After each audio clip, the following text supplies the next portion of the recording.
Shalom, shalom.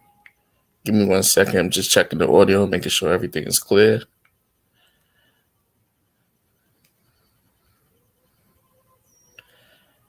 Give me 1 second.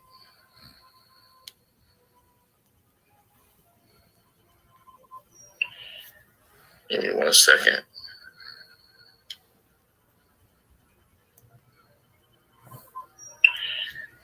Give me 1 second. All right, we loud and clear. All right, shalom, shalom. Kal halayim, Yahweh Bahashim Yahushua. All praises, honor, and glory be to Yahweh Bahashim Yahushua, Bahashim Rakakudash. Double honor to my apostles and elders at Great Millstone, the men that taught me this truth through the Spirit. Peace and blessings to you, brothers, teaching His word in truth and sincerity. Peace and blessings to the rest of the elect of the house of Israel that's scattered throughout the four corners of the earth. This will be a little series called Understanding the Plagues of Egypt. And brothers has been studying Exodus, the book of Exodus this past week. And I remember a beloved brother named Amnawala. Matter of fact, let me plug his page in real quick. This brother Amnawala, he done this lesson many years ago. GMS Street Sharks. I think his page is GMS Street Sharks 3 now. So like and subscribe. All right, but he done a lesson many years ago about the plagues of Egypt.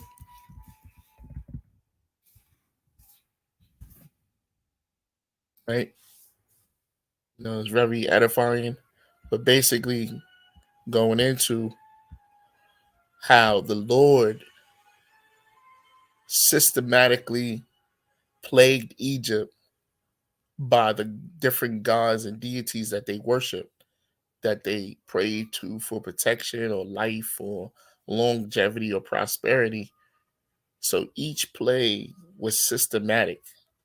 It was strategic by why the Lord did it, right? So Lord's will, we're going to go into it. We're going to go into all the plagues. Not right now. Today we're going to do the first two plagues, which is the blood of the river and the frogs. But Lord's willing, through the spirit of Yahweh Bashim Yahushua, will go into all the plagues because Passover is coming up, So this is Wisdom of Solomon, chapter 14, verse 12. For the devising of idols was the beginning of spiritual fornication, and the invention of them the corruption of life. Psalm chapter 135, verse 15. The idols of the heathen are silver and gold, the works of men's hands.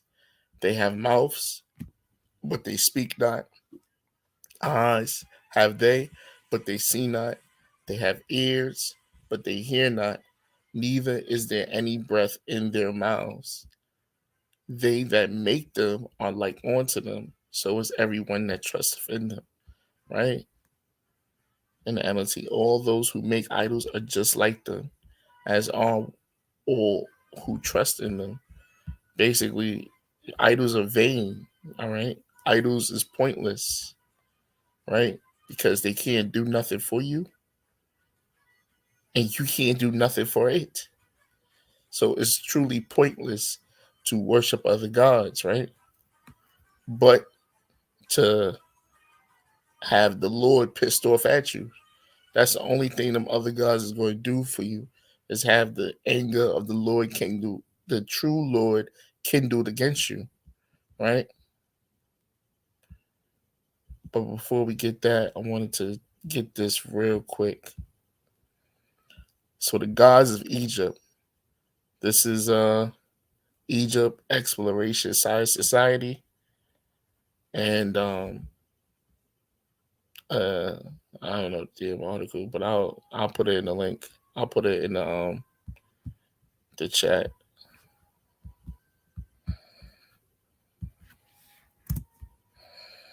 So it says The ancient Egyptians worshiped over 14,000 different gods and goddesses in their shrines, temples, and homes. These deities were the century of a religion lasting over 3,000 years. Many of the Egyptian gods and goddesses were anthropomorphic, which means that they were usually depicted as part human and part animal. Can you think of anything that might be anthropomorphic? So that's why when you just go, I'll just pull up some of them right now. Um, this particular one is part female and part frog. What's another one? This one, part goat, part man, part woman. Basically, this is Baphomet, right? But these are the type of demons the Mizrahims worshipped, right? And these demons are still being worshipped to this day. So it says each deity was responsible for a certain part of daily life or the world around the Egyptians.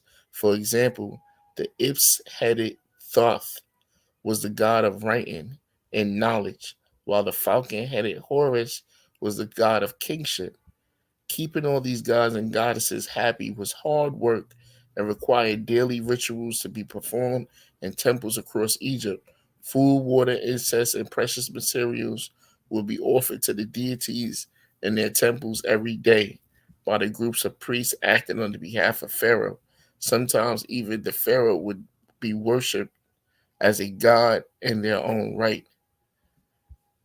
So download the lesson player, blah, blah, blah. I just wanted to get that to the point that Egypt had a god for every little thing, man. Right? Writing, uh, death, life.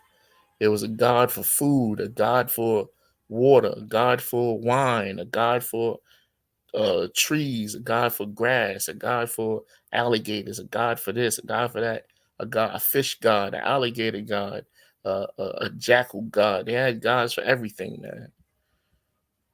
So, all right, man, let's get into it. So, this is the first plague. This is Exodus chapter 7, verse 19. And it says, And Yahweh spake unto Moses. Yahweh spake unto Moses, saying unto Aaron, Take thy rod and stretch out thy hand upon the waters. Hold on real quick. All right, it looks good. So it says, Stretch out thy hand upon the waters of Egypt, upon their streams, upon their rivers, upon their ponds, upon all their pools of water, that they may become blood, and that there may be blood throughout all the land of Egypt, both in vessels of wood and vessels of stone. And Moses and Aaron did so, and Yahweh commanded, and he lifted up the rod, and he smote the waters that were in the river in the sight of Pharaoh and in the sight of his servants. And all the waters that were in the river were turned to blood. And the fish that was in the river died, and the river stank. And the Egyptians could not drink of the water of the river. And there were blood throughout all the land of Egypt. And the magicians of Egypt did so with their enchantments, and Pharaoh's heart was hardened. So the Lord performed this plague or this miracle in Egypt by smiting the river, right? And then Pharaoh had his magicians do some type of sorcery, and they did the same miracle, right? And then Pharaoh didn't care what Moses had did because his magi's performed a similar feat that Moses did. But little did Pharaoh know that the Lord is mocking your God, right? So now let's get into it. Because remember, it's all strategic. This is all strategic. That's why the first plague was of blood, right? So before we get this demon, that demon, this demon. All right, so in the movie The Ten Commandments, right? I was gonna post movie clips, but you already know how that goes with the damn YouTube clipping and shit. But anybody else could play movie clips. So I just gotta put pictures up. So in the movie, right, the blood was flowing, right? And then the Magi said, look, the blood is passing through our God because this is supposed to be water. So when you look up this particular demon right here that got a ram's head and a human body, this is the God. This is the actual statue in the Brooklyn Museum. This is how the statue looked, right? That demon name was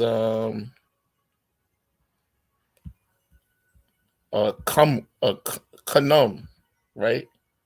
His name was Kanum. Real quick, let's look up Kanum.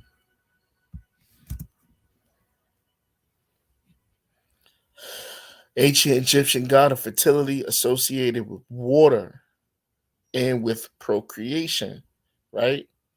So just keep this particular demon in mind, right? He's the god of fertility and water and with procreation, right?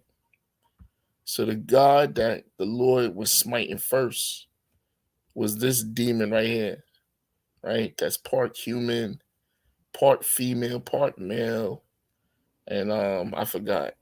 And it's blue, right? And the demon name was Happy, right? Which Happy goes back to a Greek. Let me see.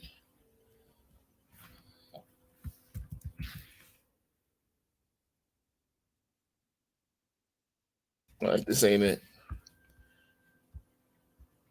The Greeks named it Happy, but there's a Mizraim name that I can't find at the moment. And it's something else that y'all gonna find out when you look up a lot of these names to these different deities or whatever. A lot of it was Greek terminologies, right? These are Greek. Um, they're named after Greek gods and goddesses, right? The Mizrahims had their own name for them, but then remember, Greeks conquered Egypt. That's why Egypt is named Egypt, and a lot of the words and names go back to the Greeks. But anyway, let's dig a little into this demon called Happy, right? What is Happy god of? Happy is an Egyptian god of fertility and the Nile. He represents the blessings of the annual flooding of the Nile, which fertilized the surrounding crops and helped keep the Egyptian civilizations alive.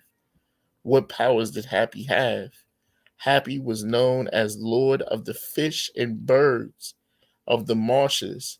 He had the power to ensure that the flood waters were at an appropriate volume.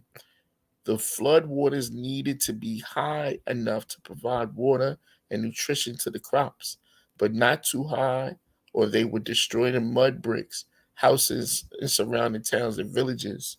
Who was Happy married to? Happy is depicted as ruling both Upper and Lower Egypt. The Happy of Lower Egypt was called Hop Reset and was the husband of Nekhbet, the vulture goddess. See all the madness that the Egyptians used to believe in. And when you look up this demon, is literally a damn vulture. Is literally a vulture god, right? I told you they have a god for everything. So anyway, it says it was the husband of Nekhbet, the vulture goddess. The Happy of Upper Egypt was called Hapmet and was the husband of Uhachi, the cobra goddess. Let's look up this demon, right? This is what the Mizrahims really believed in. And a lot of this shit is still being worshipped to this day, right?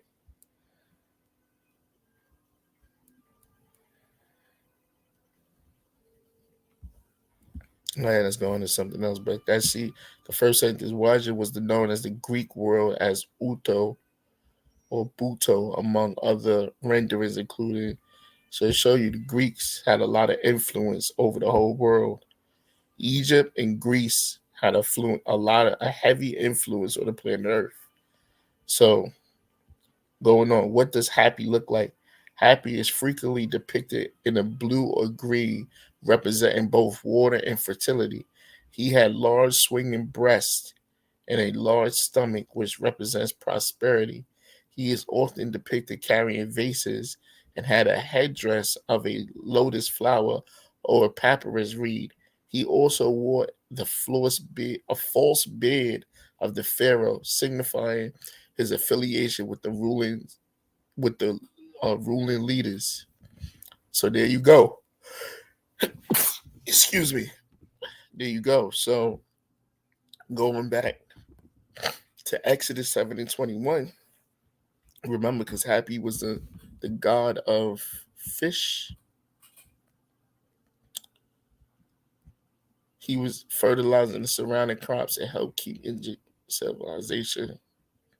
He's lord of the fish, birds, and marshes, right? So now let's go into it. And the fish in all, verse 20, Exodus 7:20, and all the waters that were in the river were turned to blood, and the fish that were in the river died, and the river stank, and the Egyptians could not drink of the water of the river, and there was blood throughout all the land of Egypt. So this was straight mockery of this God known as Happy, right? Because you supposed to be a deity, you supposed to be a god. Why couldn't you protect the river, right? Why couldn't you protect the river? Why couldn't you protect the fishes, right? Because Happy has no power. Because Happy is not the one in true power, which his name is Yahweh, right? So it says, and the magicians of Egypt did so with their enchantments, and Pharaoh's heart was hardened, neither did he hearken unto him, as Yahweh have said. And Pharaoh turned and went into his house, neither did he set his heart to do this also.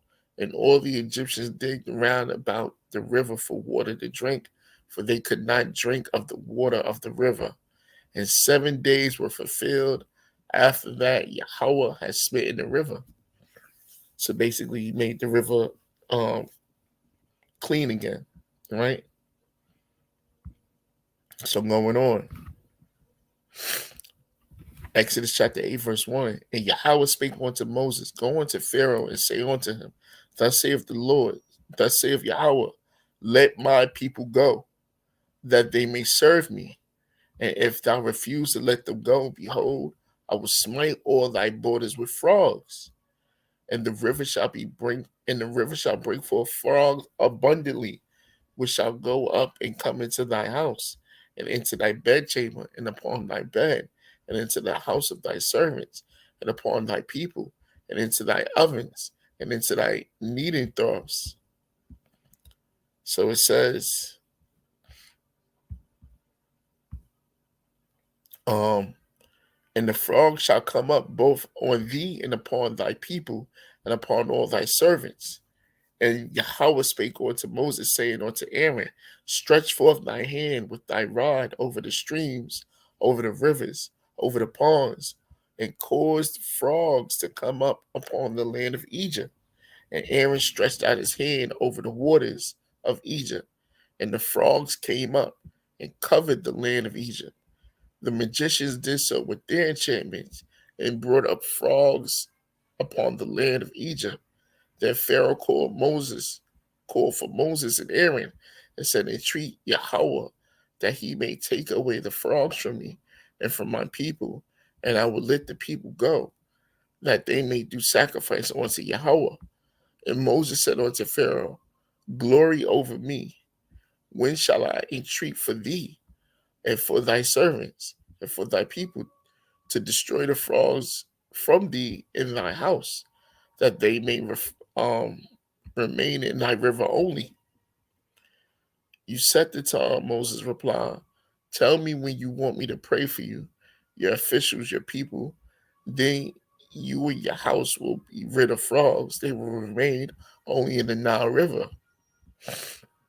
And he said, Tomorrow. He said, Tomorrow. And he said, Be it according to thy word, that thou mayest know that there is none like unto Yahweh our power.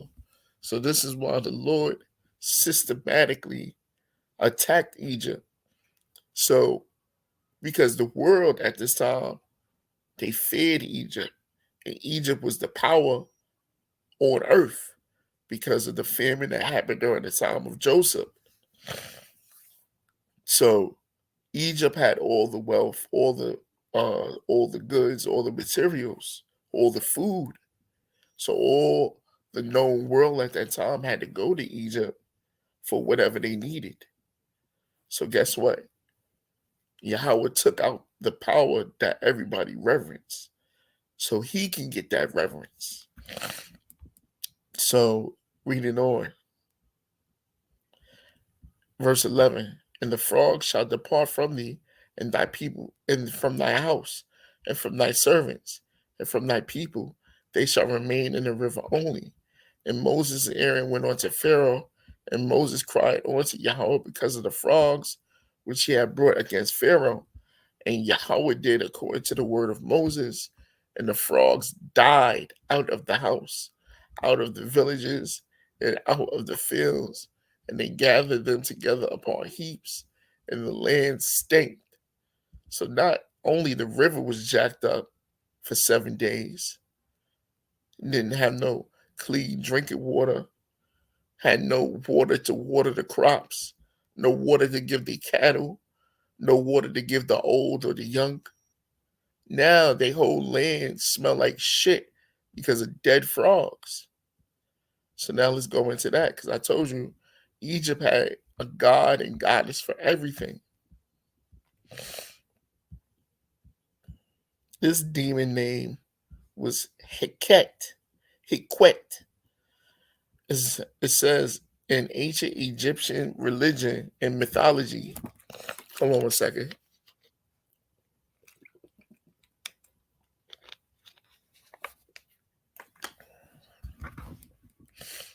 Yep, Pharrell made that song happy. See, a lot of these modern day musicians and entertainers, they all deal with left hand side shit. So the naked eye, it made appear that it's something cool, fun, not that bad or evil. But in the sight of the Heavenly Father and Son, it's just straight up and down wickedness. But let's get back into this. In ancient Egyptian religion and mythology, Hequet, also spelled Hequit or Heket, was a frog-headed goddess who personified generations, birth, and fertility. Hequet was sometimes depicted with the body of a frog, and a frog amulet were common in ancient Egypt as charms for fertility.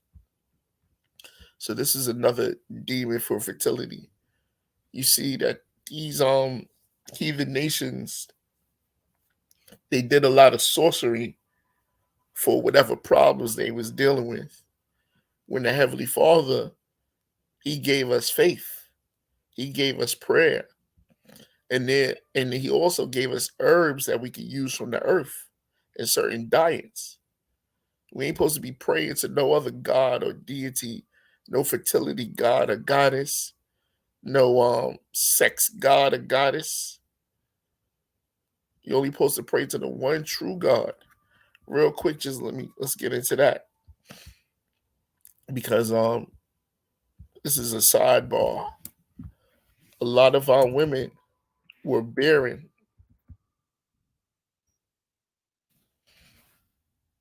right? Just type in the word barren. It says, but Sarai was barren. She had no child. Look, and Isaac entreated the Lord for his wife because she was barren. And the Lord entreated of him, and Rebekah, his wife, conceived. So this is not an estranged thing that certain women wasn't able to have kids. But what made these women different from any other woman? They was dealing with men of the Lord. They was dealing with righteous men, right? Men that serve the one in true power, which his name in the Hebrew is Yahweh, right? That's what sets these women different from any other women. They didn't have to wear charms and bracelets. They didn't have to pray to other gods. They just had to be faithful and loyal to their man and pray to the God of Abraham, Isaac, and Jacob. First Samuel 2:5, that they were full, have hired out themselves for bread, and they hungry to see, blah, blah, blah, blah, blah. Yeah, the point was made.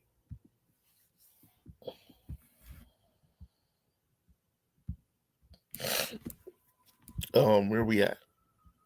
Hiket.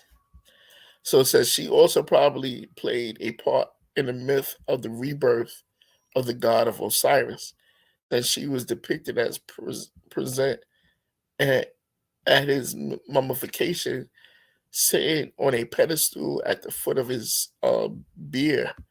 The worship of the frog was one of the oldest cults in Egypt. For gods and frogs, for frog gods and frog goddesses were thought to have had a vital role in the creation of the world. Just prior to the annual flooding of the Nile River, frogs would appear in great numbers, possibly leading to their association with uh, Fuganudi. I can't pronounce that. Fecundity. And with the beginning of life in the world, the Hermopolontian Ogado, when you look this up, these are the gods that protect the Nile, right? Real quick. In Egyptian mythology, the Ogdod were 8 primordial deities worshipped in Hermopolis, a depiction of the Ogdod form from a Roman era relief at Hathor. Basically, these is like the top gods, right?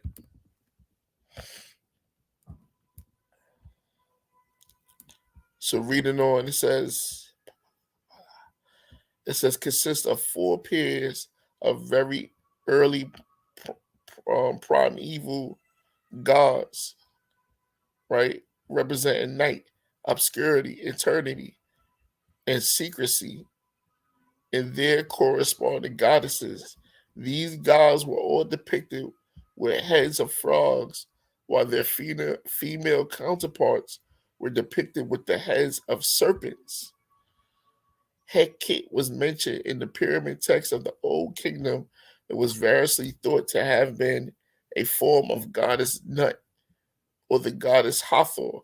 She may have originally been the female counterpart of the ram-headed creation Kahun.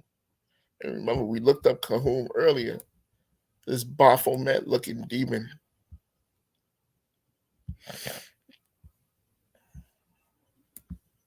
All right. So anyway, it says who is shaped the form of humans on a potter's wheel, or the crocodile god Sepbek Re, or Khan Umbo.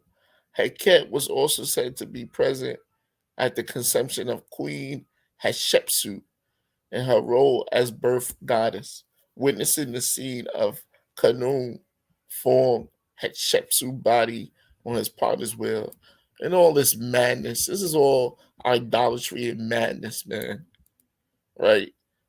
The heathens nation story to creation, and heathens nation stories to how they got their kings and queens and gods and goddesses. It's all madness, man. But that's why the Lord destroyed Egypt the way he did. And Lord's will, this is the first to the series, but I'm gonna read the rest and I'm gonna wrap it up. So it says,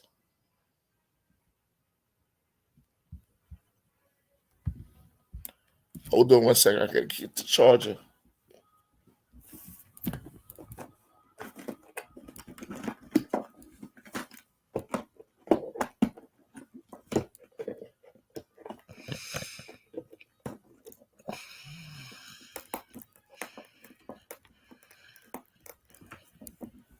I thought I'd be done, but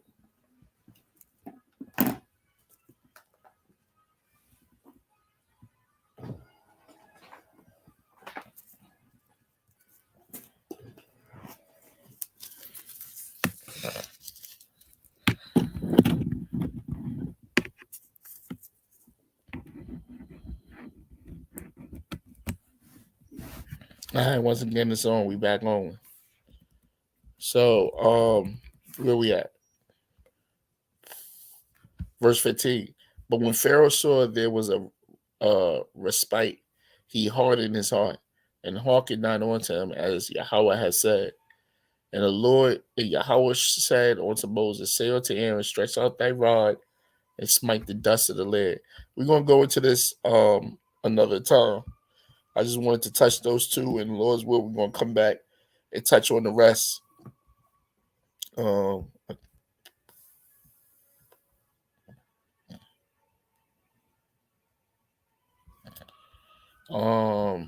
yeah, that was it. Yeah, Exodus chapter 20, verse 1. And Yahweh spake all these words, saying, I am Yahweh thy power, which have brought thee out of the land of Egypt, out of the house of bondage. Thou shalt have no other gods before me. Now you can understand why the Lord said this. This gives so much context now, because in Egypt, remember, they had over 1,400 different gods. So when Mosai delivered us out of Egypt, he was like, listen, man, all them other niggas don't exist. I'm the one guy, you know? I am the one God. That's it. All that God of this, God of that, pray to this, pray to that, where this, where that. Nah, all that's done, right? Real quick.